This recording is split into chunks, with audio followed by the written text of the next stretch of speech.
ஒரு நிமிடம் அமைதி. ராஜ்யமே மாறிவிட்டது. விஜயநகர அரசவையில் ஒரு நாள் காலை அரசர் கிருஷ்ணதேவராயர் மிகவும் குழப்பமாக இருந்தார். அரசர், இன்று எதை முடிவு செய்வது என்று எனக்கே புரியவில்லை. அமைச்சர்கள் உடனே பேசத் தொடங்கினார்கள். நிதி அமைச்சர் உற்சாகமாக, அரசே, இதுதான் சரியான முடிவு. தலைமை அமைச்சர் கோபமாக, இல்லை அரசே, அது ராஜ்யத்திற்கு ஆபத்து. அரசவையில் சத்தம், வாதம், பதற்றம். அந்த சத்தத்தின் நடுவில் தெனாலிராமன் ஒன்றும் பேசவில்லை. அவன் மெதுவாக தரையில் ஒரு வெள்ளை கோடு இழுத்தான். யாரும் கவனிக்கவில்லை.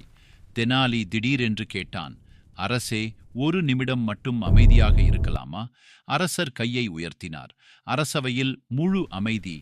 பறவையின் சத்தம் கூட தெளிவாக கேட்டது. அந்த அமைதியில் தெனாலி சொன்னான், இப்போது இருவரும் இந்த கோட்டின் இரு பக்கங்களிலும் நின்று தங்கள் கருத்தை ஒரே வாக்கியத்தில் சொல்லுங்கள். அமைச்சர்கள் ஆச்சரியப்பட்டனர், ஆனால் கேட்டனர்.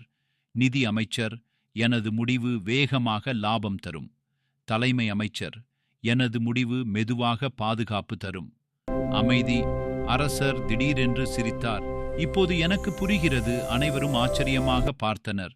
அரசர், வேகம் வேண்டும், ஆனால் பாதுகாப்புடன் இரண்டையும் சேர்த்தால் இதுதான் சரியான முடிவு. அரசவையில் மகிழ்ச்சி. அரசர் தெனாலியை பார்த்து சொன்னார், தெனாலி, நீ பேசாமலேயே எனக்கு உண்மையை காட்டிவிட்டாய். தெனாலி சிரித்தபடி தலை வணங்கினான்.